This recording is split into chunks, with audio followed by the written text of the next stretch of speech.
Okay guys, we are live now. Okay. So, bismillahirrahmanirrahim. Assalamualaikum warahmatullahi wabarakatuh dan selamat malam diucapkan kepada semua.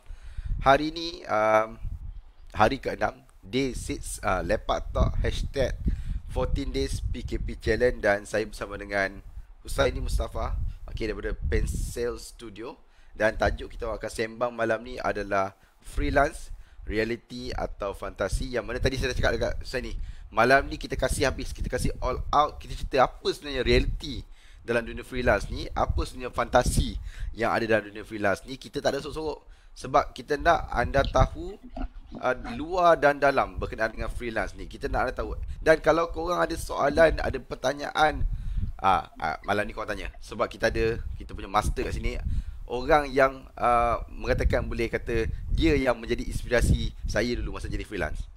Nanti dia cerita. Kerana berada je saya di sini, dia adalah orang yang membuatkan saya berada kat sini. Dan saya ingat lagi masa tu, saya cakap saya nak jadi trainer, dan dia lah orang yang beritahu saya boleh buat. Nanti kita cerita lepas ni. Tapi sebelum kita start, kita akan start lebih kurang dalam, saya letak tak tinggi sangat KPI. Kita hit je 30 views. Ada orang 30 views tengok sekarang ni, kita start secara official. But before that, semua angkat telefon masing-masing. Okay, tengok dalam group, dalam page Git Venture, dan hit the share button. Share lah dekat anda punya wall, share lah dekat grup-grup Facebook yang ada. Mungkin grup freelance ke, grup kerja kosong ke. Share juga kepada grup-grup WhatsApp yang ada. Berkongsilah dengan seramai mungkin tentang apa yang kita nak bincangkan pada malam ini. Okay, this is ilmu yang mahal, ilmu premium lah dalam cerita. Okay, banyak kita nak share malam ni. Okay, jom kita share dulu. Saya pun nak share juga. Cari mana Git Venture. Okay, kita cari dulu. Okay, tengok pada live dan share live tersebut untuk malam ni. Okay, share to wall, and then share juga dekat WhatsApp. Okay, saya simpan dulu suara Husaini Mustafa, tak nak bagi keluar dulu. Kita simpan dulu. Okay, nak kasih apa, kasih gempak sikit. Okay, 30 views, saya akan bagi dia bersuara. Sekarang ni mungkin anda membayangkan macam mana dia punya suara. Okay, macam mana dia punya. Okay, 30 views. Okay, sekarang ni baru 18. Saya memerlukan lagi 12 views. Siapa yang sedang menonton secara live, komen dekat bahagian komen tu, tulis kat bahagian komen tu live, LIVE. Cuba komen live dekat bahagian komen tu, supaya kita tahu anda sekarang menonton secara live. Jangan lupa untuk like, jangan lupa untuk kasih love, jangan lupa untuk, yang paling penting, share sebanyak mungkin kepada kawan-kawan. Sebab malam ni kita akan cerita tentang freelance. Apa persoalan, apa pertanyaan, apa sahaja anda ingin tahu tentang freelance, InsyaAllah kita orang cuba untuk share. Dan saya juga akan korek dengan Husaini malam ni, apa yang dia tahu tentang freelance ni, yang kita kongsi kepada anda semua. Dan kita kongsikan ni bukan gula-gula je tau. Kita kongsikan dia punya reality, dia punya fantasi, apa yang sedang berlaku dan sebagainya. Okay, so terima kasih kepada Dayang, Nur Farahin, Ain, Adriana, Ika, Yun, kita ada Muhammad Yami Rosli. Thank you Yami, sudi join. Ni semua geng-geng otai-otai ni. Okay, kita ada daripada Ain, saya peserta Glow Batch 8, Glow Penjana. Terima kasih. Ain, tolong share kepada yang lain juga, kawan-kawan lain, satu batch. Okay, so kita sekarang ni 19, kita perlukan lagi 11 orang. 11 orang saya simpan dulu. Husaini Mustafa saya simpan dulu. Kita perlukan lagi 11 orang, okay, untuk views secara serentak. Barulah kita start secara official. Okay, jangan lupa untuk share, untuk like. Kalau boleh dekat ruangan chat tu, tag kawan-kawan yang anda rasa perlu tengok sesi pada malam ni.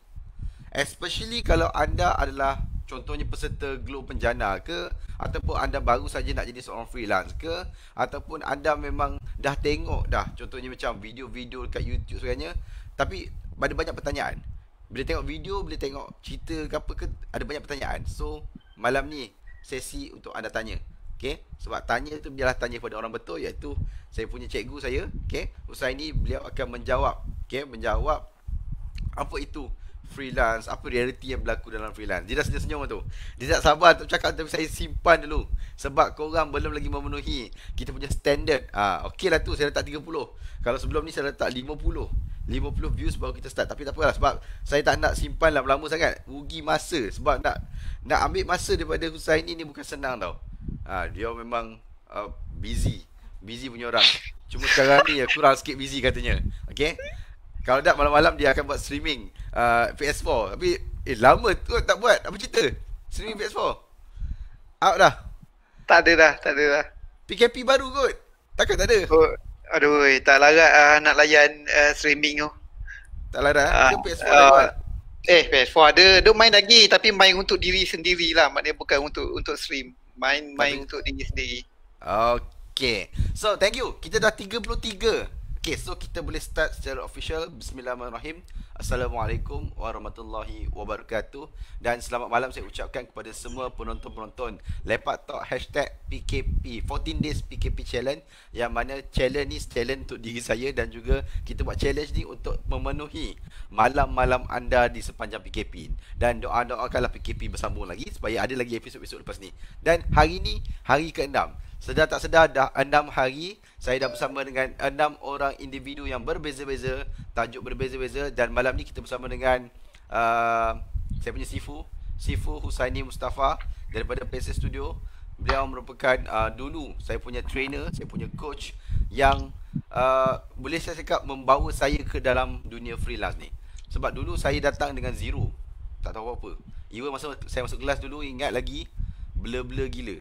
Blur-blur tak tahu apa. Tapi bila dengar cerita yang ada Husaini dan dikata dia kahwin pakai duit freelance, saya rasa uish, dan sebab masa tu dah kahwin. Kalau tak kahwin lagi, sebaiklah masa tu. Okay, so tak apa, lepas ni kita kasih dia cerita. Sebelum kita pergi kepada pembincangan lebih panjang, saya rasa elok kot saya berikan ruangan kepada brother Husaini kita. Please introduce yourself. Perkenalkan diri anda sepatah dua kata sebagai mukaddimah untuk malam ini. Teruskan. Okey, boleh dengar. Okey, Assalamualaikum warahmatullahi wabarakatuh dan selamat malam semua. Okey, nama saya Husaini Mustafa. Orang panggil Husaini je lah kan. Kalau zaman sekolah tu macam-macam lah panggilan ada. Tapi sekarang orang panggil Husaini je. Okey, dari Pencil Studio. Pencil Studio ni kira company sendirilah. So saya start freelancing start 2010. Kalau kata cerita kahwin duit pakai duit freelancing, yes, itu betul. Dan itu kira big why macam mana saya boleh start. Itu dululah. Kan kita stop situ dulu. Macam mana saya start. Dia bagi teaser je, dia bagi apa ujung-ujung je. Okey. So saya mengenali Husaini pada tahun 2017. So waktu itu saya mengikuti satu program 2016. Saya penghujung 2016. Saya mengikuti satu program di bawah Malaysian Digital Economic Corporation atau MDEC, iaitu program e-rezeki high income, yang mana program 3 bulan saya diajar untuk menjadi seorang freelancer. Dan kebetulan time tu saya ni one of the trainer and also one of the mentor. Okay, saya ingat lagi first time dia datang, sempoi gila. Saya ingat budak-budak hiking mana datang, masuk dalam kelas, dia cerita pasal dia punya pengalaman menjadi seorang freelancer, dan macam mana dia dijemput oleh pihak MDEC untuk jadi one of the team untuk develop the new generation of freelancer. Jadi soalan saya kepada Bro Husaini, macam mana bro start bro? Macam mana start jadi freelance ni? Adakah betul-betul bidang yang you buat tu adalah benda yang you belajar dulu ke? Apa bidang yang you buat secara freelance? Dan macam mana, ceritakan sikit pengalaman yang mengatakan tadi, yang kahwin pakai duit freelance tu. Okay, teruskan. Okay, so yang first soalan tadi, apa yang freelance buat ni sama tak macam yang belajar? Memang tak sama. Masa belajar dulu ambil course civil engineering, diploma civil engineering kan. Tapi freelancing kira dalam niche atau industri grafik dan IT lah, kan website apa semua tu. So yang kedua apa tadi? Apa tadi? Dia dijemput oleh pihak MDEC untuk jadi one of the team untuk trainer dan juga mentor untuk Okey. Tu tahun 2016 tu tahun 2016. Kan tu tahun 2016 masa tu DCA punya CEO dah lupa nama apa tu, Fazli Ghazali kan. Dia jemput dia actually dia contact melalui aku punya profile dekat upwork.com. Kan dia, are you interested for job apa as a trainer macam tu lah kan, lebih kurang. So aku reply lah, yes, okay. Lepas tu kita orang meet up apa semua. Dia cerita lah pasal MDEC ni, program MDEC dulu tu, nama EGHI kan. So daripada dia cerita tu macam aku tersendiri tengok pun, wow, ni hebat ni program ni. Aku cakap kan, oi ni hebat ni apa yang saya buat lah kan. Lepas tu dia minta aku share aku punya profile. Aku cakap, tunjuk lah aku punya 99design.com tu kan. So 99design.com tu tempat aku start lah. Kan daripada situ dia tengok profile aku semua. Aku cakap lah, okay, yang ni semua saya buat duit untuk kahwin. So dia suruh aku ulang lah cerita tu dalam semua kelas. That's why lah ceritanya sama lah. Kira macam macam motivation lah untuk korang masa tu. Kan. Tapi kalau kan officially start jadi freelance, maksudnya melalui platform ni tahun bila? Adakah tahun 2016 juga ke ataupun tahun bila start betul-betul? 2010 lah. Masa tu dekat platform 99design.com. Okay, kalau budak-budak designer apa semua sangat sesuai lah kan mencurahkan idea dekat 99design.com ni. Okay, kejap boleh share sikit 99 Design. So maksudnya start dengan 99 Design masa mula-mula buat tu. Ya. Memang start dengan 99design.com terus. Bukan dengan freelancer.com ke, bukan dengan Upwork ke? Tak ada. Masa tu memang start, the first platform aku start memang 99design.com. Masa tu aku ada main forex apa semualah sebelum design tu kan. Masa tu biasalah kan, fikir nak tambah kewangan kan, income macam tu lah kan, cubalah macam-macam. And then yang satu hari tu aku tak ingat aku browse website apa, tapi dia ada ads dekat situ kan, biasalah kan website ada iklan, ada ads. Dia tulis make money with your design skill. Okay. So aku klik lah. Dia buka lah website Nanti Design. So aku belik usah apa semua, tengok TNC apa semua, aku try lah kan. So try menang satu. Kan, so menang satu, dia try lagi menang dua, menang tiga. So start dari situ lah. Then aku first withdraw duit tu, dan duit tu dapat. Memang dapat. So daripada situ aku, okay, memang boleh buat duit orang kata apa, luar daripada Malaysia secara freelance. Legit maknanya website internet design tu sendiri legit. Dan daripada situ lah aku pun terus buat. Tapi masa tu pun memang aku kerja lah kan, kerja makan gaji dekat site. Masa tu jaga construction apa semua kan. So sambil kerja tu pun sambil buat jugalah. Masa tu tak kahwin lagi lah masa tu? Tak, masa tu tak kahwin lagi lah. So daripada situ lah, bila boleh buat duit lebih, so duit gaji aku memang tak usik, memang buat belanja semata-mata. So yang menyimpan memang duit 99 Design tu. Semua duit. Kalau boleh share lah, approximately berapa total dapat tu? Kalau boleh share lah. Total aku spend masa tu setahun dekat 99design.com tu, aku boleh kumpul dalam dekat 5,000 USD. 5,000 USD?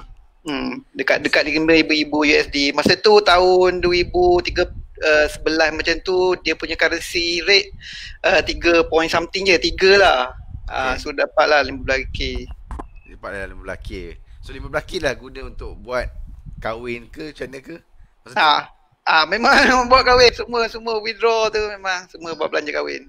Dengan cerita siap boleh pergi honeymoon lagi? Yelah, 15k cukup lah tu. Belanja kahwin baru 10. Okay. Kan baru 10 12 ada lebih 3 tu cukup dah complete set seminggu dekat Bali. Settle lah. Masa, maknanya dengan duit 99 design tu buat kahwin 10k, lepas tu balance Ha. boleh pergi honeymoon dekat Bali lagi. Dekat Ah, seminggu ke 6 hari ke macam tu lah. tak, Settle lah semua tiket flight, makan apa semua hotel semua tapi settle. tak adalah maknanya hari-hari buat dalam 99 design tu, tak adalah kan. Total berapa, ingat tak? Anggaran berapa design yang menang tu? Sebab dia contest kan? Dia kontes. Dia kontes. Yang menang hari-hari hampir hari-hari buat. Memang masa tu fokus betul lah dekat netizen.com ni. Memang hari-hari buat. So target masa tu KPI at least 1 bulan memang mesti kena menang satu. Masa tu harga dia $200. So kalau kali 3 masa tu dah 600 aku memang saving semata-mata. Oh banyak tu 600 saving tu. Yalah. Masa baru-baru kerja tu banyak saving. Tapi kata tadi belajar civil, lepas tu buat design. Design tu datang dari mana? Tiba-tiba buat belajar sendiri ke macam mana? Tu apa tu komen Maheswaran. Nak kahwin lagi lah macam tu. Boleh sangat. Laki boleh ada 4. Okay, sambung apa tadi? Macam mana belajar civil tapi buat graphic design? Macam mana terjebak dalam graphic design tu? Ke masa tu baru belajar ke, ataupun sebelum ni memang dah belajar sendiri graphic design? Um, Sebelum aku buat design 100% tu ada main fotografi. So design tu dah belajar dari situ lah sikit-sikit kan, digambar apa semua. Tapi masa tu banyak main dengan Photoshop lah. So basic tu dah ada. So bila nanti design tu kena guna vektor, masa tu lah baru belajar guna Illustrator apa semua tu kan. So belajar tengok YouTube, belajar buat sampai dapat macam tu Tapi lah. nak cerita sini tak perlu ada degree dah pun. Betul tak? Tak perlu ada degree ke, tak perlu ada qualification ke untuk join contest. Boleh semua, maknanya ada skill boleh buat, betul? Yes, setakat ni hampir aku rasa semua lah kot kan. Majority website, platform, marketplace ataupun freelancing setakat ni aku tak jumpa lagi yang kriteria dia letak qualification nombor 1. Semua skill. Semua kemahiran, Kalau mungkin portfolio lah kot. Nak yes, lagi kuat portfolio lagi. lah. Yes, portfolio lah. Maknanya dia platform tu sendiri tak pandang qualification. Macam kita register Upwork ke, kita register freelancer.com pun, masa kita register pun mula-mula sekali dia tanya apa? What is your skill? Betul. Dia tak tanya okay what is your degree ke, apa bidang apa ke. Dia tak tanya tu, dia tanya skill dulu. So memang majority platform dia pentingkan skill, and then portfolio lah untuk kuatkan kita punya profile lah. Okay, so selain pada 99 design, tu mungkin cara macam mana kau start dengan freelance ni. But selain tu ada guna platform-platform lain tak? Selain 99 design. Setahun guna 99 design, and then after dah kahwin apa semua tu aku stop 99 design. Aku start dekat Upwork.com sebab masa tu dia dah mula terasa macam dekat 2 tahun juga lah aku buat 99design.com tu. Dia apa macam persaingan. Kan dia ada persaingan kuat apa semua. Lepas tu dia dah rasa macam leceh lah macam ni, kontes macam ni. Kan maknanya dia kau buat kau belum tentu lagi menang lah kan. So macam leceh. So try cari lah platform yang memang aku buat job tu memang dah tentu orang akan bayar. So masa tu lah jumpa Upwork.com tu. Okay, kira lepas pada 99 design dah kahwin baru start Upwork lah. Kira macam tahun berapa tu start Upwork? Upwork baru keluar tahun 2013. Dia lebih kurang tahun dia. Yes, dia lahir tahun 2013 lebih kurang 2013 lebih kurang macam tu. Dia junior freelancer.com lah. Freelancer.com 2009 tak silap. Yes, freelancer.com masa awal lagi. Masa tu aku dah compare sebelum start dekat Upwork.com. Aku dah compare lah kan, dah compare antara freelancer.com dengan Upwork. So orang kata features dengan perks apa semua lebih dekat Upwork.com lah. So that's why aku go dengan Upwork.com. Tapi kalau selain daripada features dan perks tu, apa yang membuatkan go to Upwork? Apa lagi perkara-perkara yang menjadikan okey tak payah buat freelance.com, kita buat Upwork je pada waktu itu? Satu memang klien punya apa panggil legit lah kan. Maknanya klien tu legit, bukan scam apa semua. Memang banyak dekat Upwork. Tapi satu yang masa tu aku tertarik lah dekat Upwork, sebab dia hide kita punya proposal. Dekat freelancer.com dia show kan, dia tunjuk semua orang boleh tengok masing-masing Boleh punya copy. proposal. Boleh copy paste apa semua. Kalau kita nak hide kita kena bayar, betul. Seal, kena seal. Dia ada upsell dia situ, kita boleh seal. Kena bayar lah untuk seal tu. Tapi so tu pun salah satu lah aku suka dekat Upwork, dia hide kita, orang lain tak boleh tengok kita punya proposal. Okey, menarik. Mungkin boleh tambah satu lagi kot. Kalau rasanya sebab apa suka dekat Upwork, sebab dekat Upwork bayar US dollar. Dekat freelance.com bayar ikut currency klien. Betul kan? Tak, actually freelancer.com final amount tetap keluar USD. Tetap keluar USD, apa yang kita set kan? Tetap apa yang kita set, final withdraw masuk ke PayPal ke account kita tetap USD. Cuma beza dekat freelancer.com tu dia cuma macam show lah kan currency, macam-macam klien tu punya currency. So situ pun leceh juga sebenarnya tu. Aku tak suka kan baik stick dengan satu currency setahu dah nilai dia. Ni kalau lain-lain currency leceh. Kena convert lah, kena convert. Kena check dulu, kena convert dulu apa semua. Mungkin boleh share kot antara job yang pernah buat kat Upwork yang mungkin the best pengalaman. Upwork, banyak dekat Upwork tu job. Yang the best lah pernah buat. Yang the best lah, yang kata paling dibanggakan lah job dalam Upwork. Susah juga ni. Sebab dah lama juga dah tinggal Upwork tu. Tapi aku suka bukan job lah, tapi klien. Sebab dalam platform ni kita pentingkan relationship. Relationship dia best dengan freelancing platform yang international ni, klien daripada luar negara apa semua kan. Ada satu yang aku best, klien ni bila dia suka kat kita untuk next job, insyaAllah dia memang akan cari kita lagi. So aku ada satu klien tu memang masa tu buat job dengan dia tu dekat 3 tahun lah, kan. Tak pernah tak payah bid dengan job dengan dia tu, tak payah bid. Memang 3 tahun dia memang cari aku je untuk direct semua. Offer lah. Yes, direct offer. So itu klien yang paling best lah. 3 tahun aku pun tak pernah Skype apa pun dengan dia. Tapi semua ada trust, kau percaya. Yes, dia ada trust lah. So dia orang pentingkan macam tu lah. Bila once aku dah boleh deliver, next time pun dia akan cari kita lah. So sama lah kan. Kalau siapa yang nak buat tu memang kena jaga klien sikit lah kan. Kena ada client management sikit lah, pandai lah. Tapi itulah, ya, orang nak buat Upwork, tapi sebab Upwork ni dia macam istilah dia sikit ada high barrier lah. Maksudnya not everyone can register in Upwork. Betul ke kenyataan tu? Sebab polisi sekarang lah, masa dulu kan semua orang boleh register. Sebab dulu pun bukan nama Upwork, dulu nama dia Odes. Odes.com. Aku start dengan nama dia Odes. Masa dia baru lahir 2013 tu, baru lagi tu aku start dengan Odes.com tu. Masa tu semua boleh register kan, tak adalah ketat apa semua macam tu. Tapi yelah kan, bila dah banyak persaingan apa semua, so dia orang pun mestilah nak kekalkan dia orang punya, orang kata apa, quality content, quality freelancer yang ada dalam tu. So that's why lah dia makin ketat tu. So dia tinggal the best je kat dalam tu.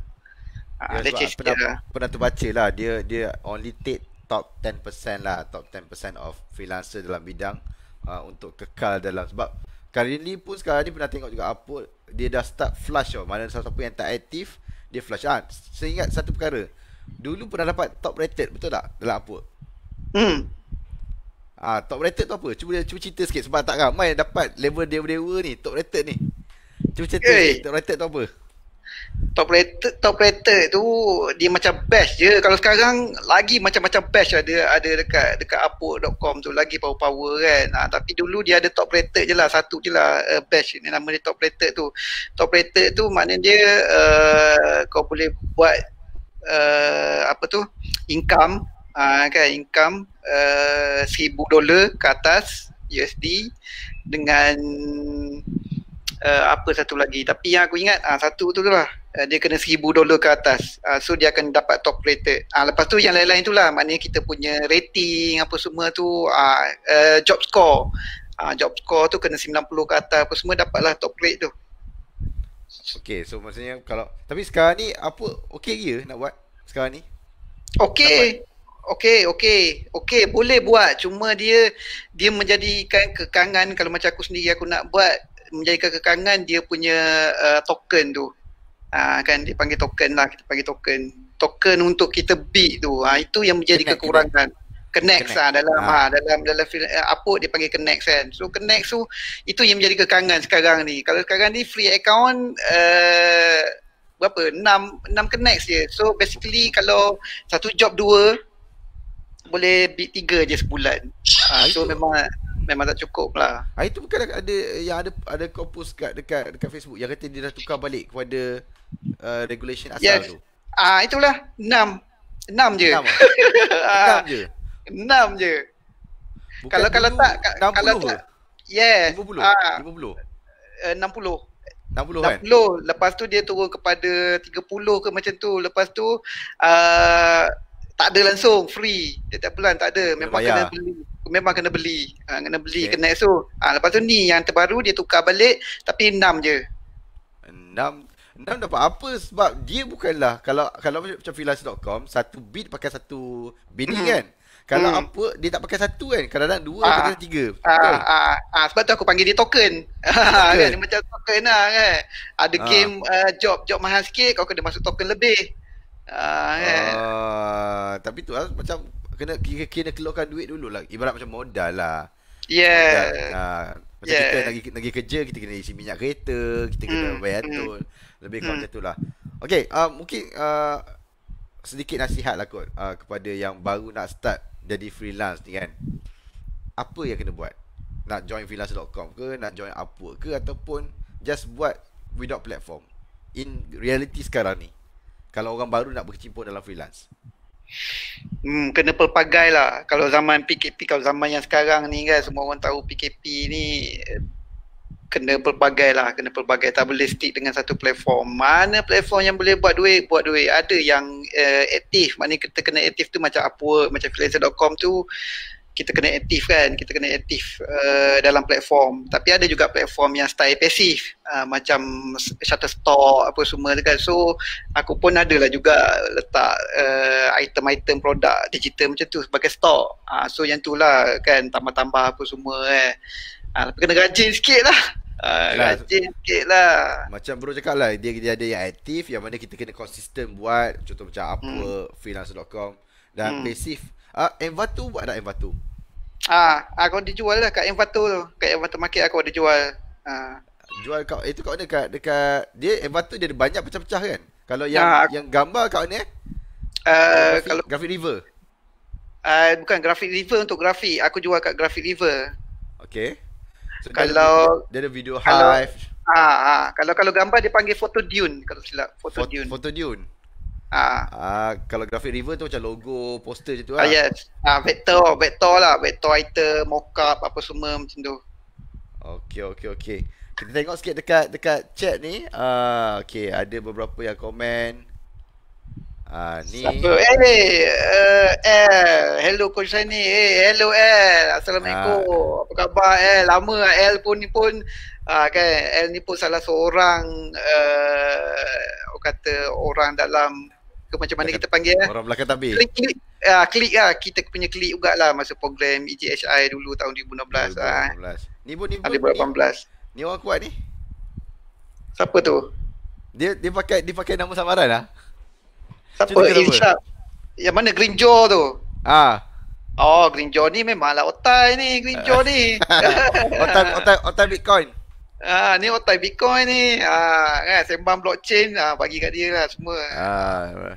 Okey bro, kita ada soalan bro daripada Nurul Fatin Syafiqah.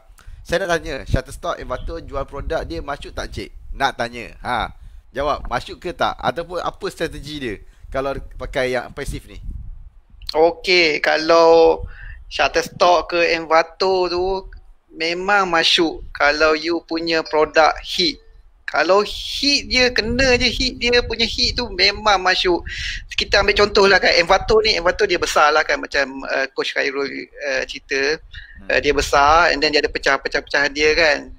Okay, so kalau macam contoh yang dekat Team Forest ni untuk kita jual macam team apa semua untuk website, WordPress. WordPress apa semua macam-macam lah kan. So kalau dalam tu ada team nama dia Avada tu, kan.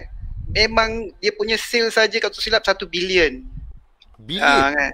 Bilion. Kita check balik. Jual template je. Team. Sekejap kita tengok sikit sekejap aku check. Bilion ke 100 million? Ui, boleh. USD ke ringgit? USD USD lah dia, USD. Tapi kalau kat Malaysia pun ada juga. I tengok siapa nama dia? Dia dijual video montage dekat Video Hut. Yes. Dia salah seorang trainer sifu.com kan. Madli. Madli ke apa nama dia. Dia Madli. Jual dekat Video Hive. Dia punya sale lebih million. Lebih 1 million. Maksudnya senyap je ada buat. Sebab ni lah benda freelance ni bukan benda bising. Orang tak cerita banyak pasal freelance ni. Orang buat underground je kan. Sebab kalau ikut kan di Malaysia ni sebenarnya kan ramai jutawan Jawa senyap yang di kalangan freelancer. Dan untuk makluman korang semua juga, siapa kenal IK, Irfan Khairi. Kalau you follow Irfan Khairi punya journey, antara salah satu pekerjaan dia buat untuk hit dia punya first million adalah menjadi seorang freelance graphic designer. IK, Irfan Khairi. Saya pun macam, rupanya IK dah lama buat freelance. Kita baru saja nak berkecimpung. Okay, so benda ni boleh buat duit. Dan adalah beberapa orang yang dah millionaire dan sebagainya. Tapi saya rasa gini lah, zaman PKP ni bukan kita nak hit millionaire sangat. Betul tak bro? Zaman PKP ni nak survive, nak ada duit hari-hari. Ini cara dia. Okay bro, ada tengok satu soalan ke sini ke apa ni? Cuba tengok Saya pernah register e-rezeki dulu. Link kat page freelancer juga. Local freelancer tapi tak kenal siapa tu jadi coach. Kalau tak jadi pakai kaya raya by now. Allahu Akbar. Boleh. Adakah sekarang dah terlambat bro nak jadi freelance? Sekarang ni. Sekarang lah masa paling sesuai.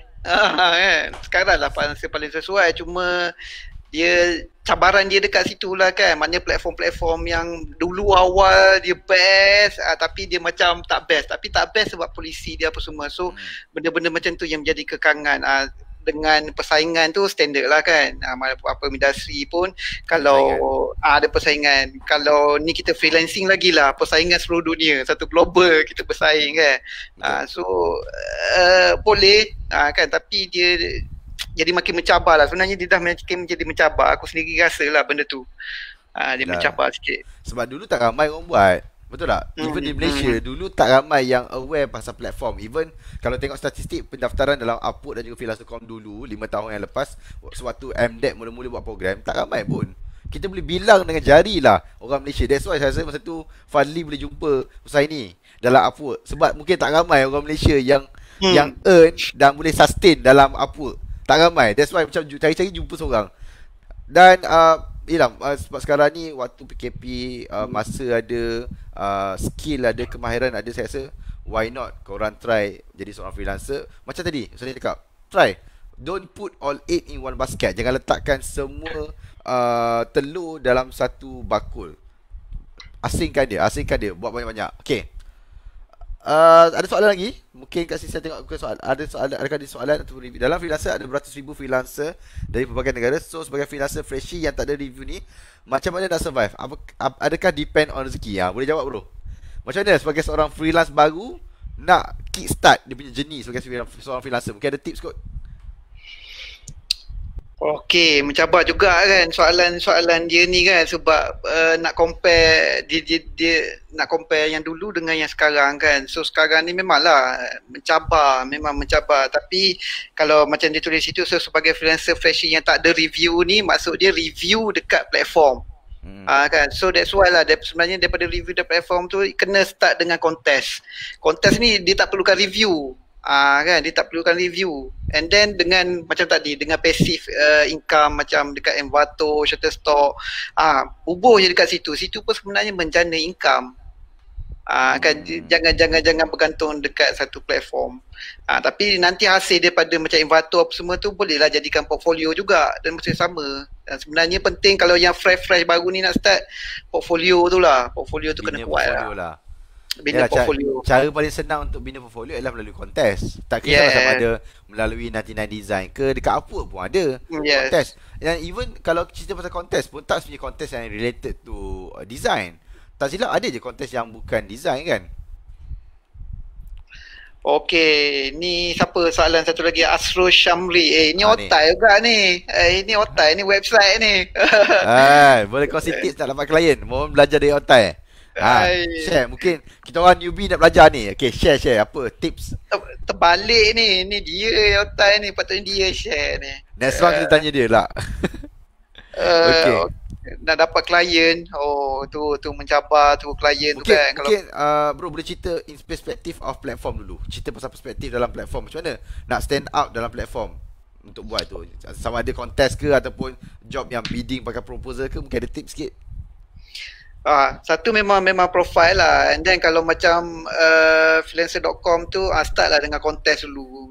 Start dengan kontes sebab kalau tersilap kalau menang dekat kontes dekat freelancer.com dia akan masuk jadi kita punya profile dalam profile kita. Kan dia akan masuk rating, dapat rating dekat daripada kontes tu. So start dekat kontes-kontes dulu.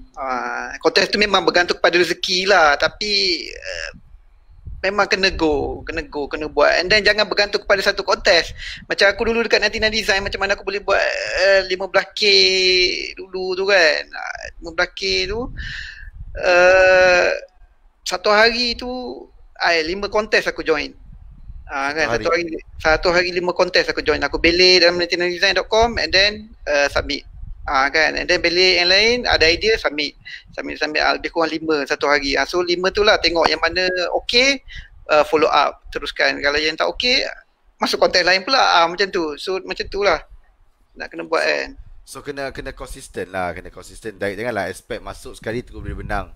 Ini bukan MLM ni, ini bukan magic show. Tiba-tiba masuk je terus successful. Based on bro punya mungkin pernah terlibat dengan program MDEC dan sekarang ni pun buat freelance sendiri kan. Macam mana nak konsisten bro?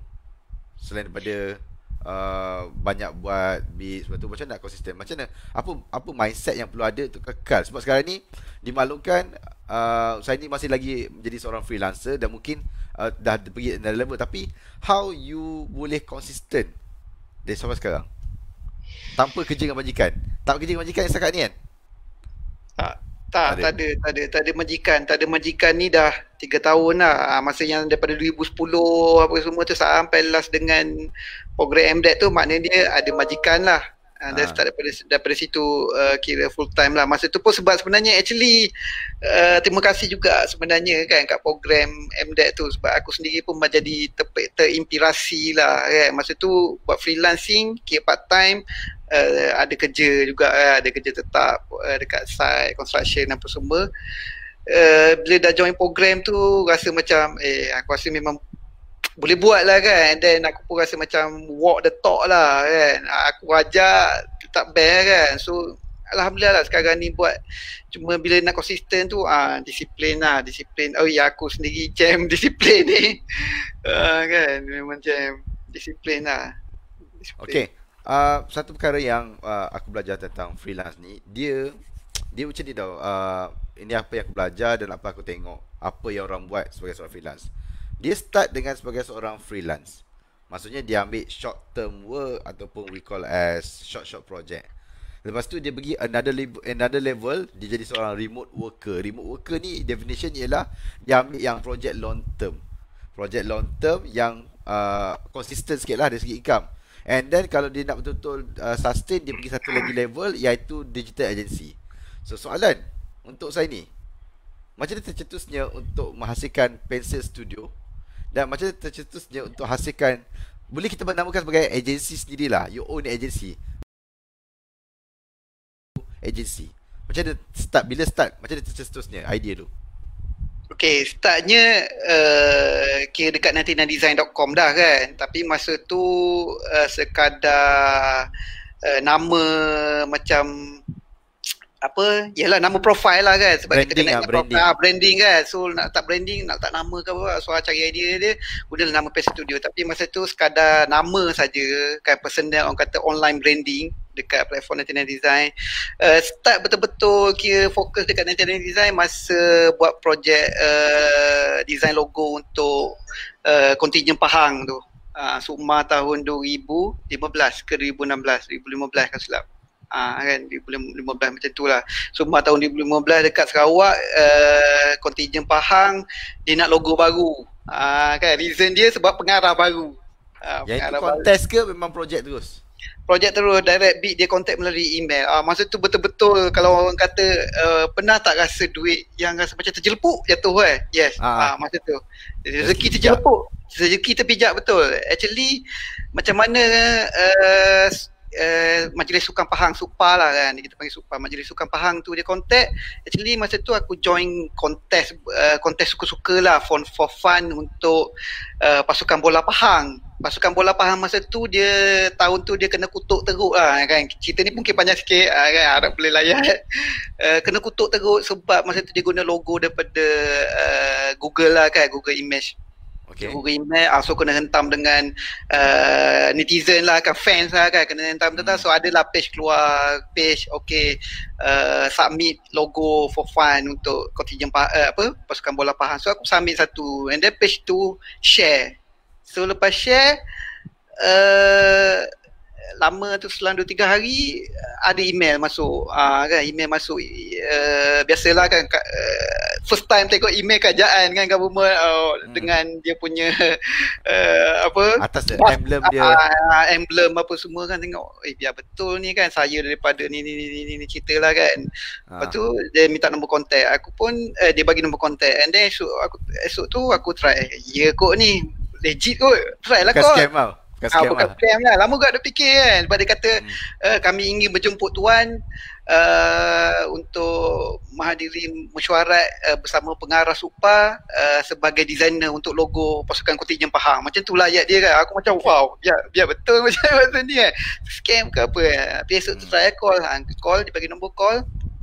And then bila call tu memang macam orang kanan lah macam tu lah kan, kau pegawai dekat SUPA tu angkat, dia beritahu lah memang benda tu betul. And then dia kata ajak meeting hari Isnin tu, aku terus pergi turun Pahang drive. Masa tu dia call silap hari Khamis, Isnin tu terus pergi gamble lah dari KL ke Pahang.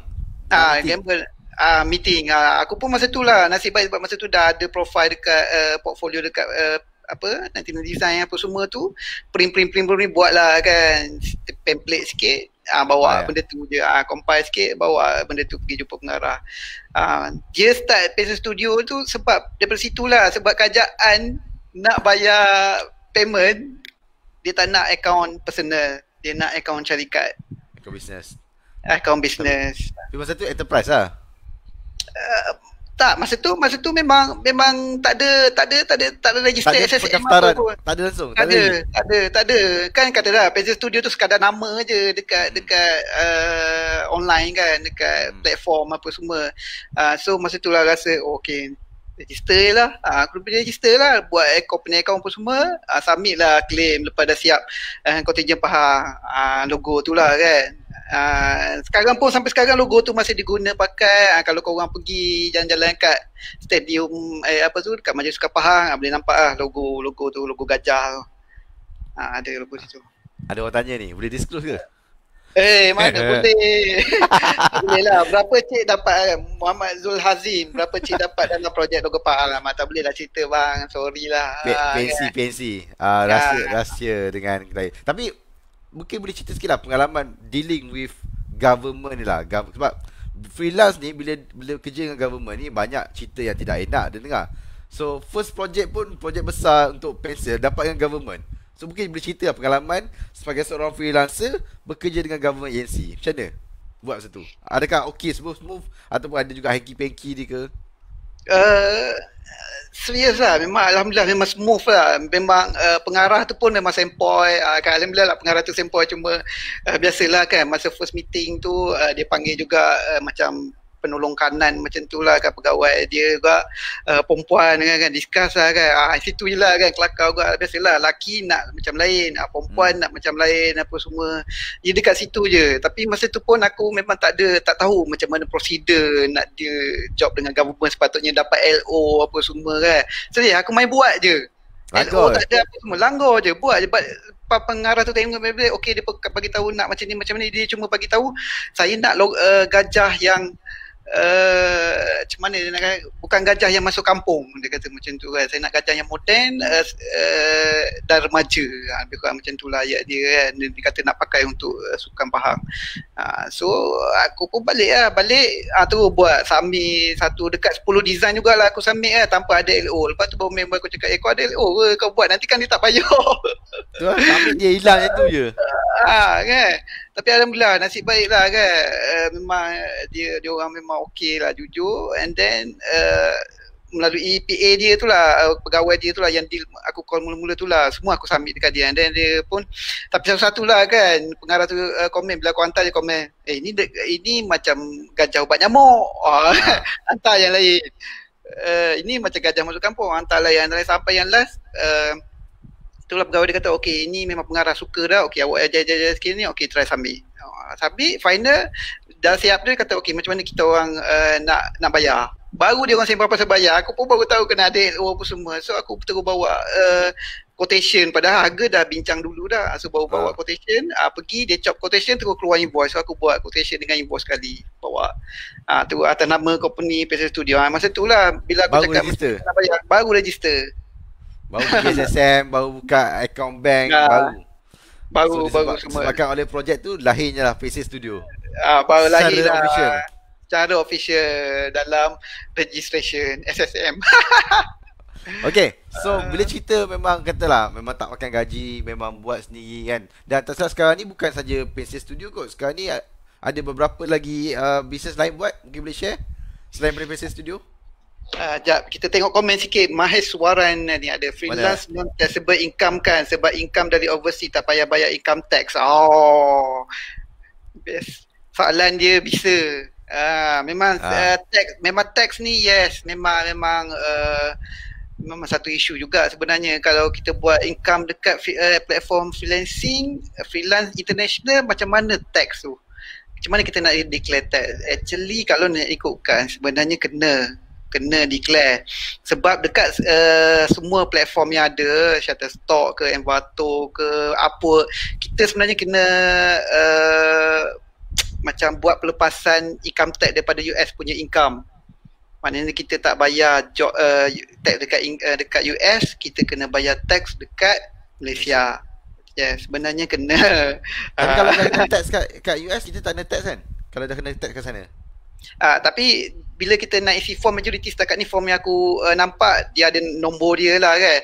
Memang dia ada tulis tu siap-siap. Dia tulis non-USA workers, macam tu lah dia tulis macam tu. So kita ambil dapat form tu je. So memang secara automatik kita tak ada bayar tax sana. Tax sana lagi lah mahal. Kalau silap aku berapa persen? 25 lagi mahal. 20 lebih.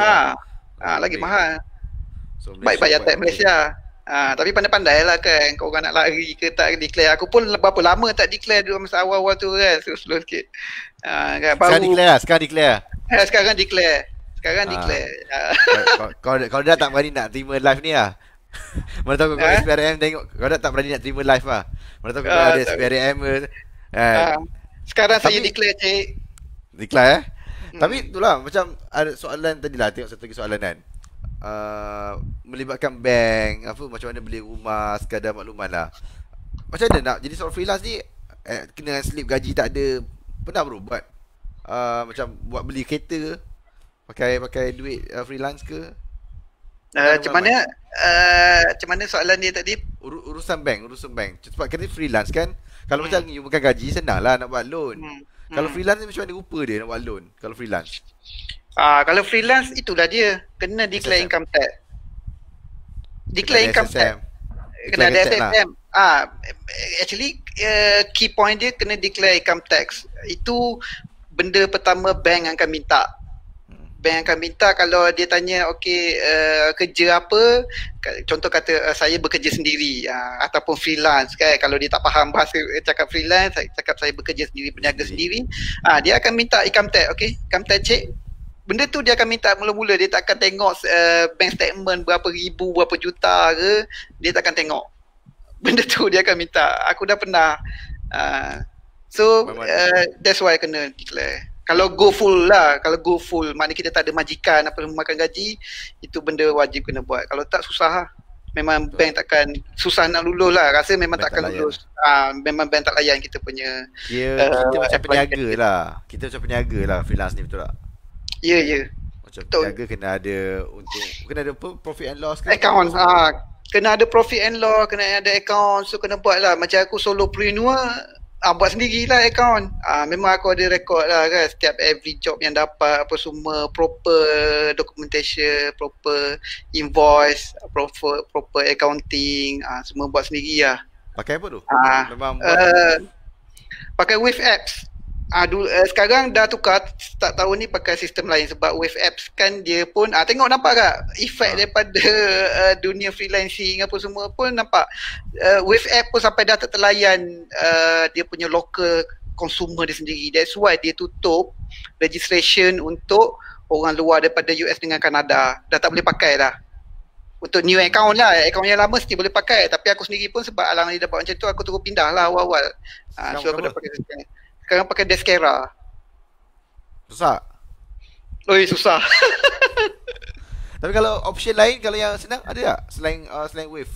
Untuk yang baru-baru ni? Actually kita kena tengok, dia ada macam-macam, ada Zoho apa semua kan, Zoho Books lah, nama macam-macam ada sistem accounting ni. Cuma dia yang penting dia tujuan kita nak guna. Kan, kalau macam setakat nak guna invoice, kita nak buat invoice yang cantik apa semua, banyak je invoice generator. Kan, boleh pakai yang tu je. Tapi sekarang ni kita, macam aku sendiri, aku nak accounting tu, sistem accounting, maknanya kira profit loss apa semua. So kena cari sistem ataupun platform accounting lah, macam Wave Apps tu kan. So ada alternatif lain macam Zoho apa semua, tapi aku pakai Deskera tu sebab aku beli one time sekali pakai, terus pakai, tak ada bayar bulan-bulan. One time one time payment. Dia ada sale masa tu, masa Black Friday.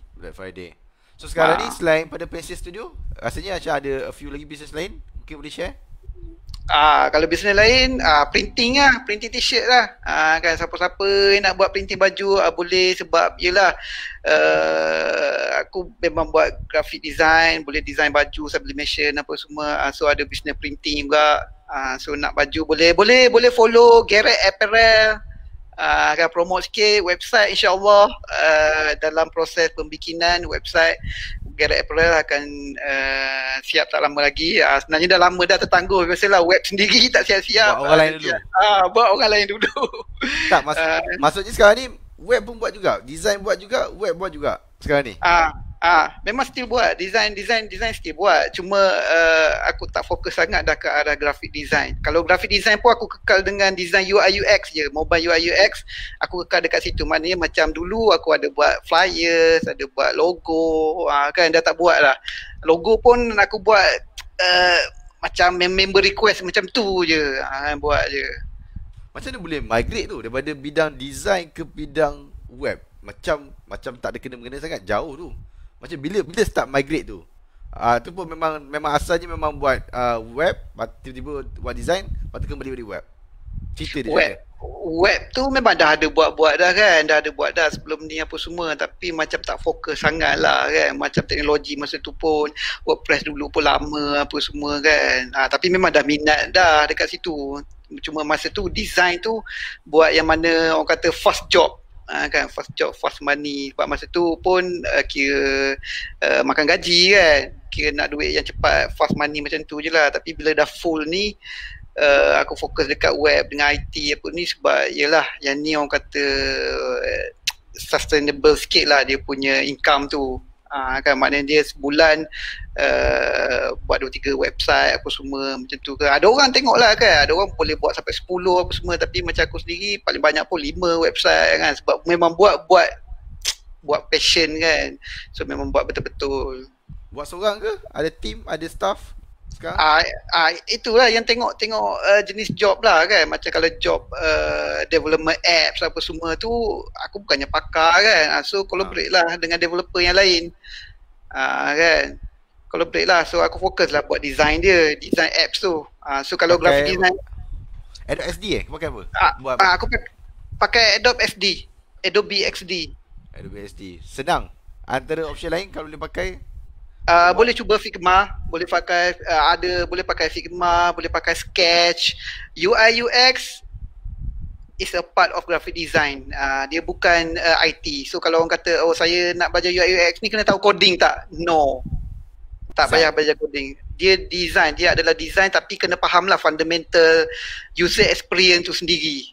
Maknanya bila buat design, kalau nak buat design mobile apps, maknanya kita pun kena experience lah kan macam mana kita guna design kita tu lah. So that's why lah kalau macam Adobe XD, Figma pun ada juga, kita boleh buat prototype. So ada company sebelum dia buat apps, dia nak tengok lah dulu kan prototype, dia nak tunjuk dekat investor apa macam tu kan. So job tu memang aku syok buat. Memang sebab yelah benda kita buat design and then bila kat dekat apps ada kan benda yang kan dia punya wow, dia punya feeling tu wow. Tapi tu lah macam uish, power kot. Macam boleh buat design, boleh buat web as a solo product. Tapi kalau kita fikir balik kan, kalau kita kerja makan gaji, adakah kita boleh buat macam tu sekali? Kita boleh buat ni semua. So adakah ini sebab jadi freelance boleh buat macam ni, ataupun asalnya memang kalau makan gaji pun boleh buat macam ni? Buat kerja 2-3 saat dalam satu masa ni. Kalau makan gaji paling banyak pun mungkin boleh buat 2 lah kan. Ataupun kalau tengok dia benda ni dah masuk time management kan. Tengok orang sendirilah kan. Kalau orang yang memang betul-betul buat apa semua boleh buat kan, bukan tak boleh. Tapi bila orang kata full freelancing ni dah bebas lah kan. Kau nak buat apa pun kau buat lah. Janji skill yang kita passion. Kan skill yang kau memang suka. Ada orang banyak lah kan daripada bidang lain pergi ke bidang lain, itu sebenarnya tak ada benda lain lah sebenarnya sebab passion selain daripada duit kan. So salah satu faktor lah, minat lah kan. Tapi sekarang ni office kat mana? Kat rumah? Ni lah home studio lah, that's why lah kan, home studio lah. Office kat rumah lah. So kalau cerita work from home ni memang tak terkejut lah. Kalau kata kerajaan suruh work from home, memang dah lama lah work from home ni. Sebab dah 3 tahun work from home. Yelah aku baru 3 tahun. Ada orang lagi lama dah kan, lagi daripada 2009 apa semua. Yang ada aku kenal dekat Facebook apa semua dah lagi lama. Totally work from home, totally full freelance daripada 2010 apa semua kan. So bila dah PKP macam ni, dia tak terkejut lah kan. Maknanya dia tak terkejut Gabra nak kena set up ke apa semua tu. Kata environment tu kita dah feel lah benda tu, maknanya tak adalah terasa kejutan budaya. Biasanya yang akan mula-mula masalah asyik nak tidur lah. Betul.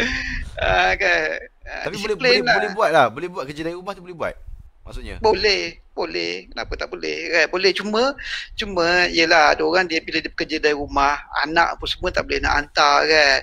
So that's why lah kadang-kadang benda tu jadi kekangan kan. Baru dia buat kerja sikit, anak lapar, mak lapar, kan ayah main kan. So macam aku sendiri, walaupun aku bekerja dari rumah, anak aku hantar pengasuh. So memang aku memang totally memang bekerja, walaupun duduk kat rumah memang bekerja. Tapi sebab lagi pun aku bukan 100% kat rumah, ada business printing aku kena uruskan, maknanya kerja kat luar kan. Ada kadang-kadang meeting dengan klien, jumpa klien dekat office dia orang ke, dekat coffee house ke, Starbucks ke, mana-mana lah dia orang nak jumpa kan. So that's why lah anak still hantar pengasuh juga. Dia kira remote work lah, maksudnya tak station pada satu tempat je lah. Yes, betul. Okay, ada satu soalan daripada Ika Amir ni, panjang dulu. Untuk company enterprise, apa kod bidang kita nak daftar under SSM sebagai freelance? Itu satu. Sebagai newbie freelance, berapa banyak job disarankan kita ambil dari klien pada masa sama, tak nak burn out ataupun stress? Mungkin boleh relate dengan pengalaman masa mula-mula dulu lah buat freelance. Boleh komen sikit. Okey, jap nak fahamkan soalan dia. Untuk company enterprise, apa kod bidang kita nak daftarkan under SSM sebagai freelance? Okey, ini sebenarnya kod bidang tu ambil kod bidang skill ataupun produk yang kita buat. Service yang kita buat. Itu kod bidang dia. Bukan maknanya dia ambil perkataan freelancing, tapi service kita. Ada orang macam service freelance fotografi. Kan so cari kod bidang industri fotografi. Kalau graphic design dia ada design, dia ada web pun dia ada IT, dia ada pecah-pecahan dia. So cari yang tu. Okay, sebagai newbie freelance, berapa banyak job disarankan kita ambil dari klien pada masa yang sama, tak nak burn out atau stress? Okay, kalau tak nak burn out atau stress, sebenarnya dia kena tengok jenis kerja. Kan tengok jenis kerja lah. Yelah, bila klien offer kita job tu, dari situ mesti kita boleh estimate kan berapa lama masa ni nak kena buat. Kan? Kalau job tu dah tengah jalan, tengok job next. Kalau ada offer masuk, tengok okay ni boleh buat sekali tak. Kalau boleh buat, boleh buat. Kalau tak boleh buat, tolak lah kan. Ataupun tolak lah kan. Say no jugalah. Memanglah duit kan sebab kita full time, tapi kita kena tengok jugalah diri kita daripada kita tak deliver. Kan? Ataupun deal lah tu, kena client management tu dia kena ada soft skill jugalah sikit kan. Maknanya dia belajar macam mana client nak handle client. Okay, bagi tahu client okay kalau tak urgent, okay saya start job awak ni pada tarikh sekian-sekian sebab sekarang ada ongoing job lain kan. Cakap elok-elok, tak ada masalah. Okay, Mamat Yami, ya betul sangat rindu. Oh, gue juga sangat rindu sama Mumas. Lama tak jumpa Yami. Dah beranak bini, dah berbini dah. Berbini dah beranak dah. Lama dah beranak. Aku pergi kenduri dia kat kampung dia tu. Dekat mana? Dekat belah dia. Ijuk. Dekat Ijuk aku pergi naik motor. Pergi kenduri. Sekarang ni dah jadi papa Yami dah sekarang. Papa Yami dah.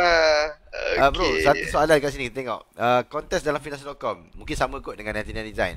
Kalau klien chat minta ubah design, kat mana nak submit balik design tu? Kena entry balik ke macam mana? Saya rasa submit balik kan? Kejap, aku tengah go through soalan ni. Ni soalan daripada siapa? Farhan ni ke? Kontes Farhan Jaafar.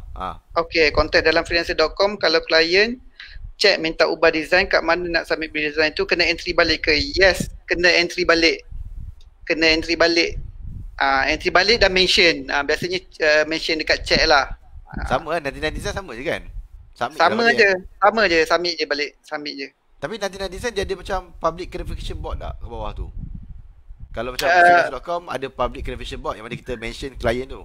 Sama ada.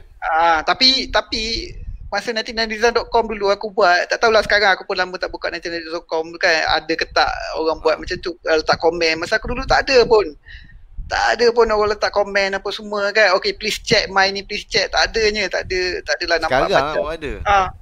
Nampak macam desperate sikit kan.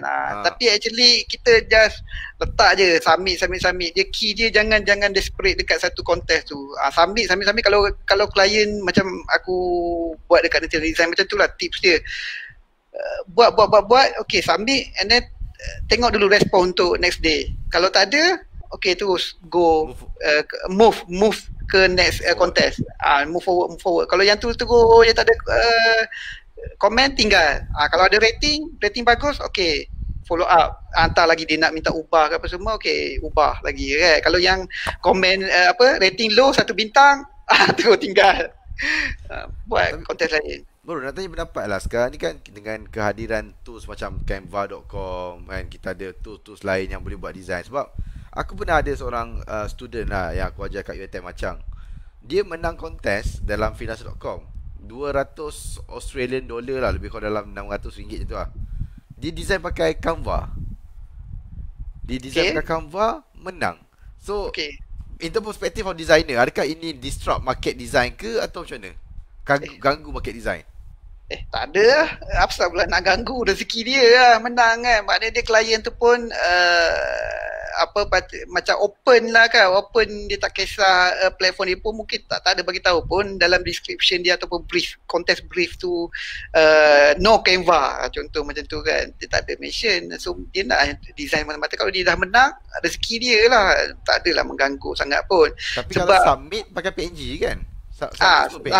PNG, JPEG dan final artwork tu pun tengok klien lah kan. Ada klien mungkin dia nak JPEG je, ada klien dia nak yang raw file AI vector kan. So dia mesti akan ada kekurangan dekat situ. So jadi satu hal lah pula kan, nanti upah member pula trace. Itu jangan lah. Tapi kalau pakai Canva, siap dalam masa 15 minit, setengah jam dapat, katalah dapat RM600, tolak member RM100 buat tracing, dapat RM500. Okey kan? Okey lah. So Okey. that's why sebab benda ni aku highlight benda ni sebab apa tau. Aku tengok dekat aku punya Terengganu lah, negeri Terengganu kan. Ramai budak-budak yang graphic design tak ada kerja. Okay, graphic design tak ada kerja. Dan mungkin ayat aku ni membuatkan orang marah, tapi bila kerja dengan majikan dapat gaji 1000, even 900 pada kot graphic design. Padahal dalam platform-platform ni kan boleh dapat kontes RM500. So apa komen bro? Adakah macam aku nak cakap, kenapa nak kata kalau mungkin sebab dia orang tak tahu kot platform-platform ni, tapi untuk jadi seorang untuk jadi seorang designer ni, kerja dengan orang ke ataupun boleh fokus freelance ataupun buat dua-dua sekali? Kalau zaman PKP ni buat dua-dua lah. Kalau boleh buat dua, buat dua. Buat dua. Ada kerja, kekal dengan kerja. Zaman sekarang ni kekal dengan kerja. Jangan berhenti. Jangan berhenti. Jangan. Nasihat aku jangan. Zaman serba ekonomi. Tapi zaman sama yelah. Dah tahu sendiri kan bayaran tu, payment tu mungkin tak cukup 1,500 kan, 1,000 ke bawah KPI ke 900 kan. So kena alternatif lah, cari kan, cari sumber income. Kalau tak sempat nak layan macam freelancing, buat yang macam pasif macam tadi tu, jual produk dekat Envato. Kalau boleh buat design laptop, semua illustration apa semua, jual dekat situ. Aku Envato tu pun banyak semua aku bubur logo yang aku reject. Bukan aku reject lah, klien reject. Yang kalah apa semua aku sumbat dalam tu. Yang mana okay, logo ni lawa ni kan, okay, ada potential tapi tak menang kan. Aku jual dekat Envato, adalah juga hasil. Ada orang download. Kan, so macam tu lah, kena zaman sekarang ni jangan berhenti tapi kena carilah kan sumber income tambahan kalau boleh buat. Okay, kita pergi next question. Azlin. Untuk nak create web, memang kita totally guna WordPress je. Mudah tak nak buat web tu? Berapa lama masa nak ambil tu buat satu website? Mungkin general tapi boleh share lah pendapat. Sebab macam bro sendiri pun bukannya orang betul-betul background IT kan, tapi boleh buat juga. So mungkin boleh komen sikit lah. Okay, kalau ni memang kita totally guna WordPress. Ni maksud dia sebenarnya WordPress tu dia ada dua, satu wordpress.com, satu wordpress.org. Yang orang kata buat website pakai WordPress tu maknanya kita custom daripada WordPress tu sendiri, CMS framework dia tu. So memang boleh buat WordPress pun sebab dia sekarang dia top, sebab dia WordPress tu asal dia blog je kan, tapi maknanya dia sebab dah banyak community dia besar, and then support plugin apa semua, sampai dia boleh buat website macam-macam menggunakan WordPress mata-mata. So memang boleh. Berapa lama masa dia ambil untuk satu website, tengok kepakaran lah kan. Kalau setakat landing page, saya boleh buat sejam je kan. Tapi kalau nak landing page yang lawa kan, mungkin 5 jam. Macam tu lah kan. Depends apa yang kita nak buat. Wiz pun ada juga kan, wiz.com.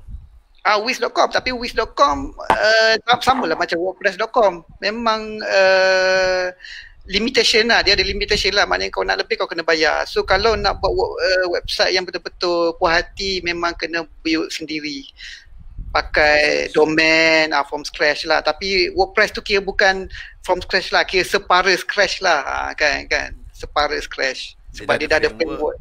Yes. Lepas tu kita design both function apa semua. Kalau klien nak keluar dari platform freelance.com untuk elak fee, ada cadangan tak? Contoh ada kontrak di luar platform. Ni mungkin cerita dia, klien tak nak elak sebab untuk makluman semua, dalam platform-platform ni dia ada fee. Dalam 99 Design berapa fee dia ambil? 99 Design dulu. Tapi ni dia tulis klien ke freelancer? Klien aku, sebab klien yang tak nak kena charge. Klien kena charge tak dalam platform? Ada, freelancer.com kena 99 Design, apa pun kena both side. Offside dia makan. Lepas tu lah kata apa tu aku tinggal tu lah. Dia memang kan bahasa tak best dia tu lah, rasa nak maki lah kan. Tapi dia jadi macam tamak pun ya ke, macam tu lah kan. Aku punya 20% kot. 20% dia dah lah dekat klien dia dah makan 10. Lepas tu daripada 10% dekat freelancer dia makan up jadi 20%. Okey lagi, boleh accept lagi, masa tu aku still buat. Lepas tu dia buang ke next. Charge semua pula connect. Charge pula connect. apa, start itu aku pun tinggal. Tak fokus lah kan, tak fokus. Aku fokus market Malaysia. Alhamdulillah sama je. Kan boleh buat. Boleh, mana market Malaysia pun dah start terima lah freelance ni sebenarnya kan? Ke macam mana? Actually dah memang dulu pun dah terima, tapi maknanya sekarang ni penerimaan tu lagi bagus lah. That's why aku kata, kalau kata sesuai ke sekarang saya nak freelance, sesuai. Kalau tak ada kerja lagi, buat freelance. Kalau dah bekerja, jangan berhenti. Tapi nak tambah income, buat freelance.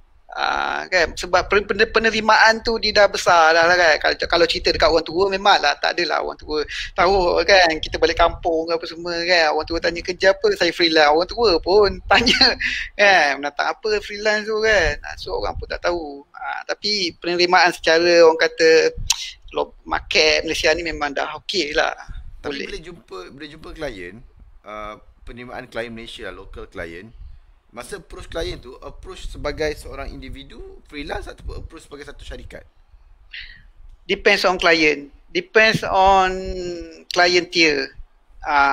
Kena klien kan. Aku bukanlah terror sangat, job aku pun tak adalah beratus ke beribu, 100 klien layan ke tak, tapi yang aku belajar sikit-sikit soft skill apa semua, memang kena klien. Kan, know your client. Maknanya dia chat kita ke WhatsApp ke contact apa semua tu, kita at least boleh baca sikit klien ni macam mana kan. Daripada bahasa dia kita boleh tahu okay, dia ni professional. So kalau yang professional, ajak meeting, kalau ajak jumpa kat office, aku bawa sebagai company. Kan, bawa sebagai company. Kalau yang memang macam dia bukanlah tak serius, tapi dia kan macam dia sendiri pun act macam business personal ke kan, produk apa semua tu, aku act as freelancer. Tapi sama je, payment tu tak masuk account company lah, sebab aku dah ada account company kan. Semua masuk je, sebab memang kena record lah benda tu untuk aku punya record income apa semua. So semua proper lah. Okay, berkaitan payment, apa kau punya standard procedure untuk payment? Contohlah aku nak buat website dengan kau kan. So berapa aku kena bayar? Berapa persen? Adakah kena 50% dulu ke? And then berapa persen bayar ke? Ataupun bayar lump sum ke? Atau dah siap baru bayar? Kau punya style? Kalau website yang 1,000 ke atas apa semua, tapi biasanya pun yang bawah-bawah deposit pun aku ambil deposit je lah kan. Semua start dengan deposit. Tapi kalau website memang 50% deposit, baru buat. Kalau buat, dia siap, dah okay final apa semua, baru bayar full. Ada tak pengalaman klien delay payment? Normal lah tu. Normal lah. So macam mana nak kejar? Apa cara? Bagi tips sikit macam mana nak kejar klien ni yang drag payment ni. Kalau website senang je kan. Website kau letak je under construction tu, selagi dia tak bayar, selagi tu lah jangan buka. Selagi tu lah tak publish. Senang Okay. Selagi tu lah, kalau dia tanya kenapa web tak publish, sebab tu tak bayar habis. Kan. Okay. Tapi web dah siap dah, kita boleh show dekat dia kan, kita dah boleh show progress dia apa semua sampai final. Semua tak publish. Kan. Under your website, under construction. Dia tanya tak, untuk kontes boleh request untuk review walaupun tak menang? Tak boleh rasanya. Tak boleh. Dia kalau contoh freelancer.com pun dia ada rating, tapi rating tak appear pun dalam dia punya profile. Dia sekadar rating kat situ je. Itu kalau untuk freelancer.com lah. Untuk ni, untuk 99 design sama. 99 design dia dah memang, sebab dia memang 100% contest. Profile kita pun profile contestant. Contestant punya profile kan. So semua kontes yang kita menang memang akan masuk dalam 99design.com. Okay. Encik Usai ni nak tanya, kalau untuk social media manager, macam mana nak approach local client? Pernah ada terlibat dalam job social media? Buat content ke? Tak pernah. So tak pernah lagi lah macam mana nak approach local client. Dia punya soalan ni local client lah. Local client. Kena promote lah. Kan kena promote lah you punya skill. Kalau you punya untuk social media manager, kena tunjuk lah, proven lah. Sekarang semua orang nak benda tu proven kan. Buatlah sikit portfolio ke, study case. Kalau macam social manager ni, bentuk management kita panggil study case. Buatlah study case, post lah study case tu dekat Facebook personal ke, kan. Kalau page ke kan, post macam tu lah, share. Lead-in pun bagus lah, lead-in. Lead-in ke apa-apa yang boleh kasih expose kita punya skill, orang tengok. Macam tu lah. So daripada situ lah orang akan kenal sikit kan. Ada pakai platform-platform untuk portfolio tak? Macam Behance ke? Ada pakai ke memang pakai website sendiri je? Kalau Behance ada, aku ada Behance, aku ada Dribble, aku ada Facebook page, aku ada Instagram, aku ada banyak lah. Kalau profile online ni kan, profile online memang banyak. Pinterest ada. Selagi mana yang boleh bubuh je. Yalah, kasi bila orang search jumpa ke? Yeah, jumpa je. Tapi standard lah, bila banyak-banyak pun kadang-kadang tak boleh nak manage juga kan, nak upload semua. So tak konsisten lah kalau tengok kat sini ada, kat sini tak ada kan. Tu tak boleh nak apa-apa lah. Tak dan lah solo. Yang mana priority sekarang untuk portfolio? Dekat Ah, page ke mana? Sekarang dekat web lah kan, tapi web tu pun aku buat macam landing je, sebab tak ada idea nak tulis copywriting. Kan semua orang ada lah kan, witness kat mana-mana aku memang uji dekat copywriting, so tak ada idea nak tulis konten panjang-panjang, so aku buat landing page je lah. So portfolio pun aku buat letak sikit je lah kan, sebab nak kekalkan apa aku kata minimalis tu kan. Tapi kalau nak copywriting tu beritahu lah PM tepi lah. Boleh, siapa buat? sempat lagi upsell tau. Sempat lagi upsell. Dah, tapi macam ni lah, freelance memang macam ni. Dia kita gunakan, kita tak pandai A, kita minta orang rani kan. Macam tu je lah. Ya. Tak ada buat seorang. Sama lah, macam accounting pun, yelah memang aku manage sendiri kan. Rekod aku buat sendiri, tapi untuk submit ke tax aku tetap hire accountant. Nak buat kan. nak cukai tu. Untuk buat cukai tu aku hire accountant. So benda-benda bukan kita pakar kita kan. Upah orang lah. Soalan ni memang best. So boleh jawab. Pernah tak kena scam klien tak bayar sepanjang buat freelancing? Pernah? Pernah. Pernah tak bayar langsung masa yang dekat online dekat Upwork, pernah dia tak bayar langsung. Kan tak bayar terus, tapi nasib baiklah $30 je. Kan buat $30 je. Tapi payment verified? Payment masa tu verified, tapi aku tak ingat lah macam mana dia buat dia tak bayar tu. Tapi memang dia tak bayar langsung.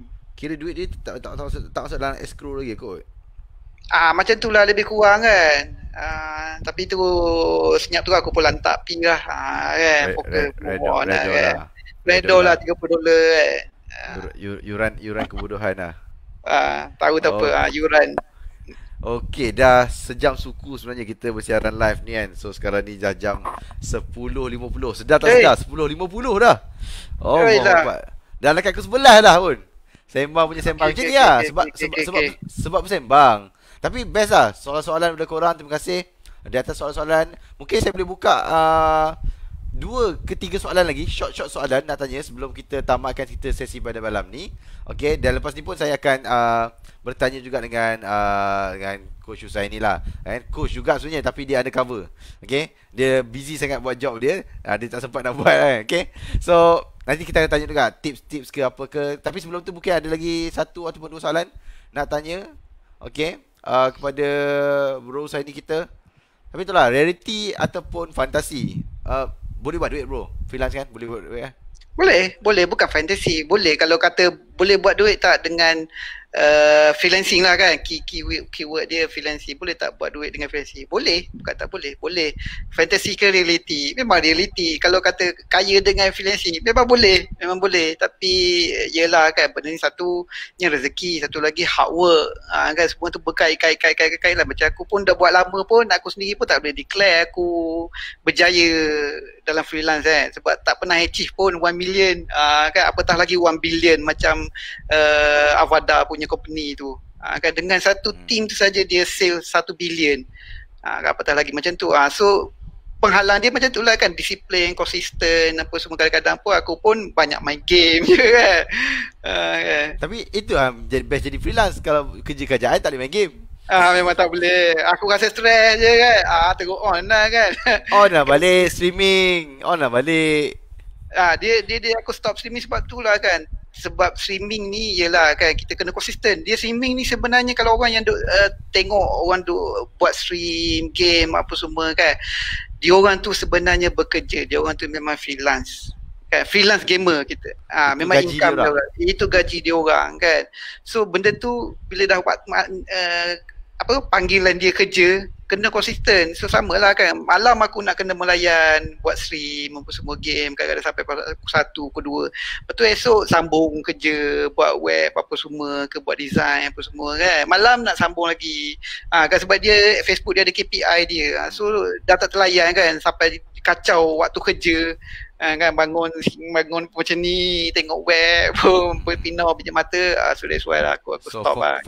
fokus yang dapat duit dulu lah. Yeah, game tu aku buat main lepas bosan lah, kan, stress lah. Akaun KSP perlu buka tak sebagai freelance atau terpulang? Bro, Sekejap. cuba buka KSP tak? Soalan daripada Lara. Ika Amir. Bro, tengok dekat skrin, dia keluar dekat skrin. Ada tak? Oh, akaun KWCB perlu buka tak sebagai freelance atau terpulang? Terpulang. Kalau register KWSP dan mencarum, aku kata apa, mencarum sendiri, boleh tolak tax. Itu yang penting. Berapa you carum kan dapat boleh tolak tax, ada tax exemption. Yeah, boleh tolak tax. So kalau nak mencarum, carum lah. Kalau tak nak, simpan lah sendiri duit. Tapi bila simpan, kena tax. Kan? Lagipun KDSP dah ada package saraan tak silap untuk mereka yang bekerja sendiri. Boleh cuba. Even Pekeso pun ada. Pekeso ada skim simpanan pekerja sendiri tak silap.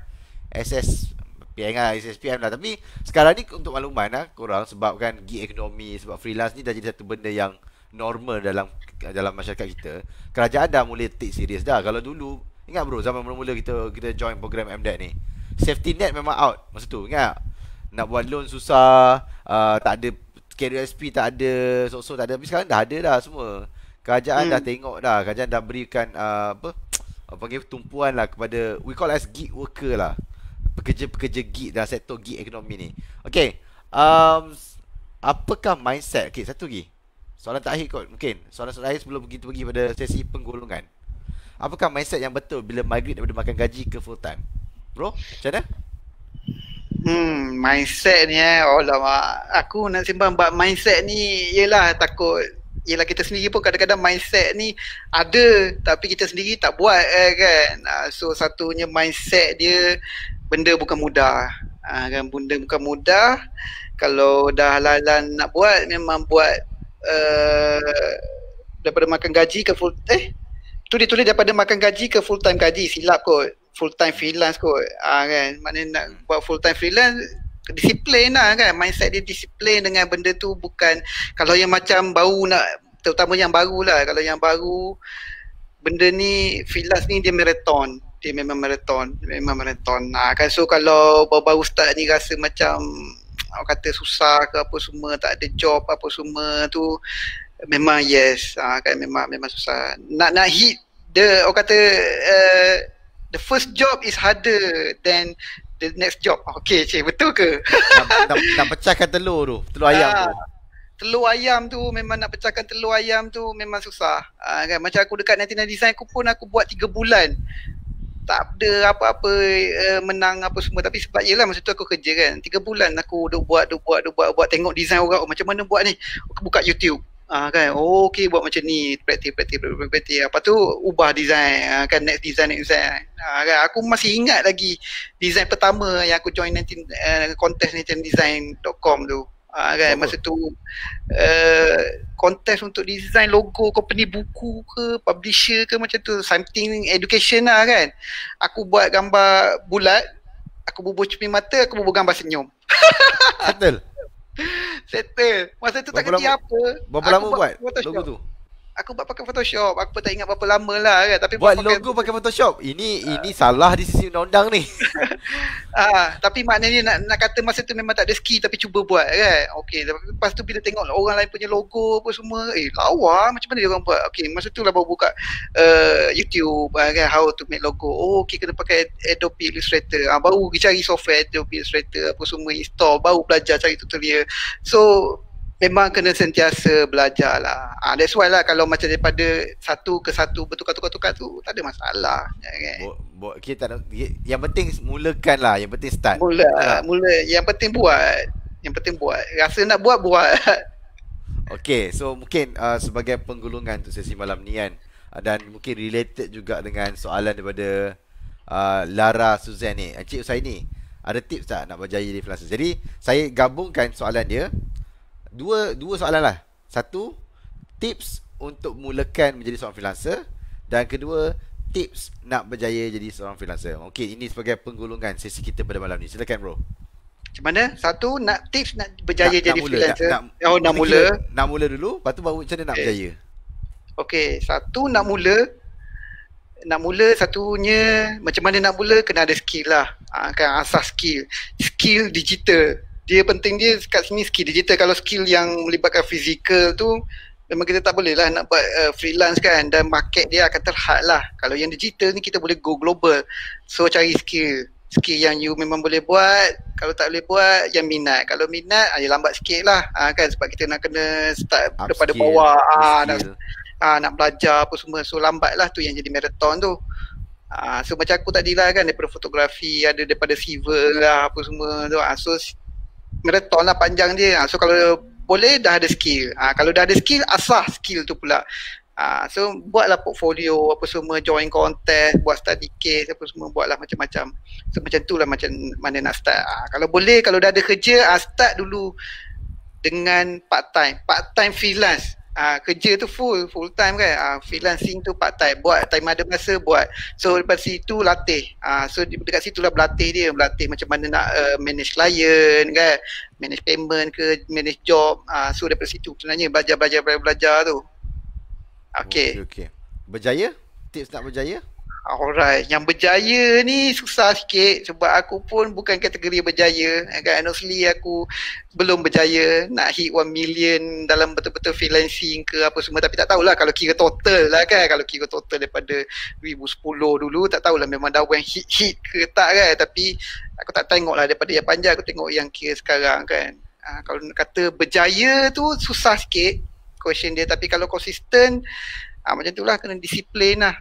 Kan disiplin, mula-mula sekali sembayang kan? Tak ada lari.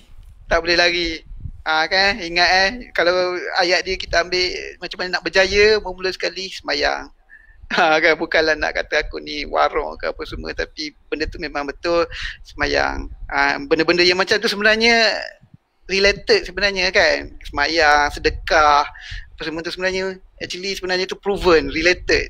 Sedekah, zakat apa semua. So buatlah benda tu apa semua. So yang lain seterusnya tu barulah hard work ke, disiplin diri apa semua tu.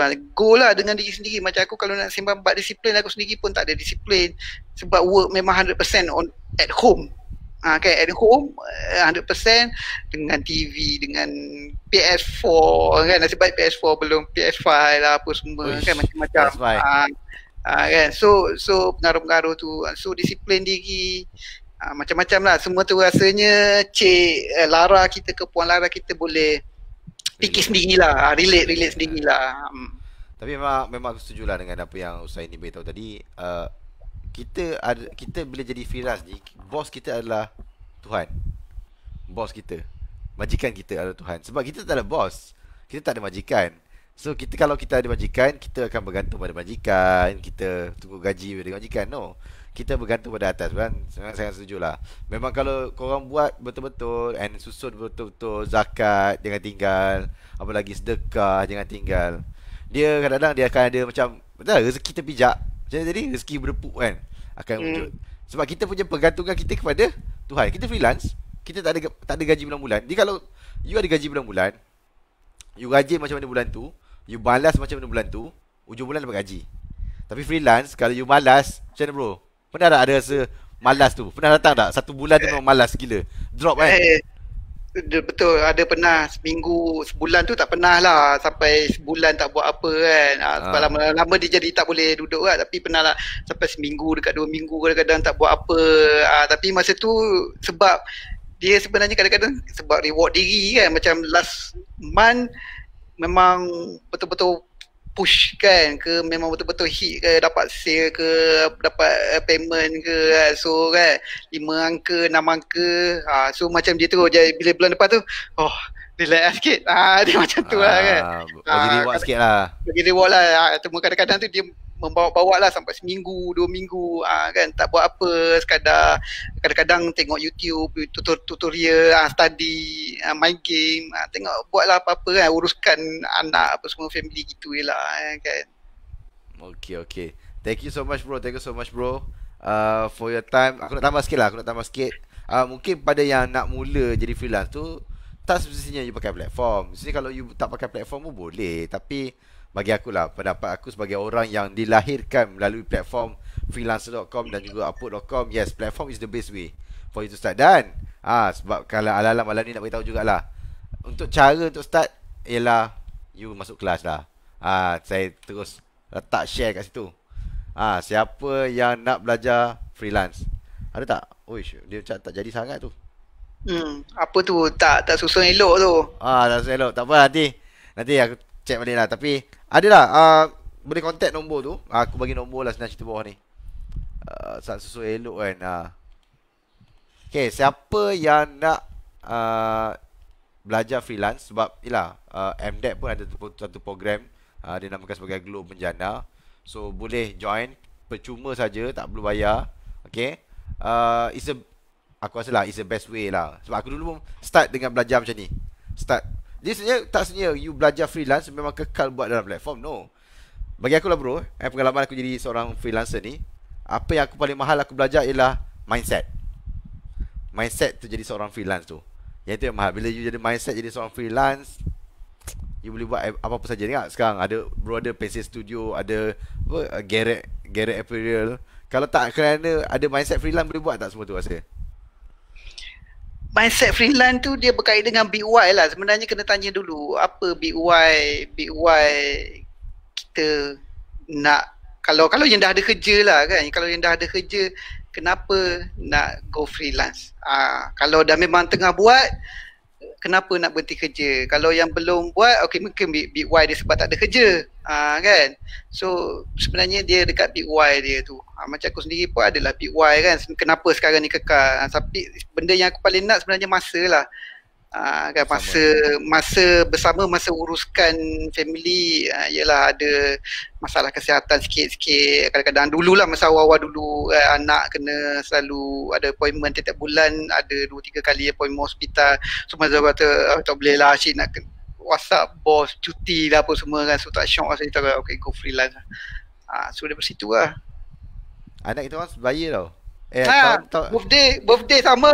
Jadi sama 1 bulan 12. 1 bulan 12 2015. So tahun ni tadika. Yes. Tutup. Dah daftar sekolah belum? Dah daftar, tapi dah dapat surat kata tunggu sampai 26 Jan. Tunggu sampai 26. Takkan nak belajar dari rumah kot. Tadika belajar dari rumah. Koyak. Memang tak jadi. Tak jadi kerja. Tak jadi kerja bapak dengan mak dia. Tak jadi kerja, anak tak jadi kerja, semua tak jadi kerja nak melayan dia. Memang tak adanya. Tak boleh. Okay, thank you bro. Thank you so much for your time bro. Okay, itu saja untuk malam ni. Daripada kita orang, apa yang baik tu daripada Allah SWT, apa yang buruk tu adalah kelemahan kami sendiri. Tapi apa yang baik tu harap korang sampaikan, korang panjang-panjangkan kepada yang lain. Okay, untuk menjadi seorang freelance, yes, macam bro tadi cakap tadi, it's a reality. It's a reality, bukan fantasi. Cuma anda kena berpijak di bumi yang nyata. Tu je. Bila jadi freelance ni, jangan makan sangat dengan orang akan cakap, oh jadi macam ni. No, jangan fikir besar sangat. Start dengan small step dulu. Macam mana Usani start dulu, saya pun start dengan small step. Dia tak boleh terus jadi jutawan. Ini bukan MLM guys. Ini bukan you join apa benda jadi jutawan. No. Yes, ada. Bukan kita tak ada nafikan. Ada yang sampai hit jutawan, macam tadi yang cakap dalam batu. Ada. Tapi itu proses. Sebenarnya bila sebut maraton ni, teringat video Haziq sebenarnya. Betul tak? Video Haziq dalam modul Glow Penjana. Okay. Tapi memang betul pun. Memang mindset tu memang kena tanam dalam kepala. Freelancing nak kalau yang daripada fresh, memang marathon. Kalau baru start tu, maknanya kita baru nak start marathon. Tak tahulah tu berapa puluh kilometer kan. Dia punya journey tu endless kan, journey tu. Memang marathon. Ayat dia adalah becoming a freelance is not a sprint but is a marathon.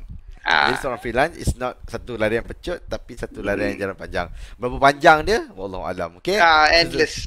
Endless. Okay guys, itu saja untuk malam ni. Thank you so much bro for your time spend malam ni Okay, sama-sama. sharing dengan kita Okay. semua. Hopefully Alright. lepas ni lebih terus maju, maju dan maju lagi. Okay, InsyaAllah. dan Terima daripada kasih. saya sendiri itu saja. Wabillahi taufiq wa hidayah. Wassalamualaikum warahmatullahi wabarakatuh and broadcast. Bye bye.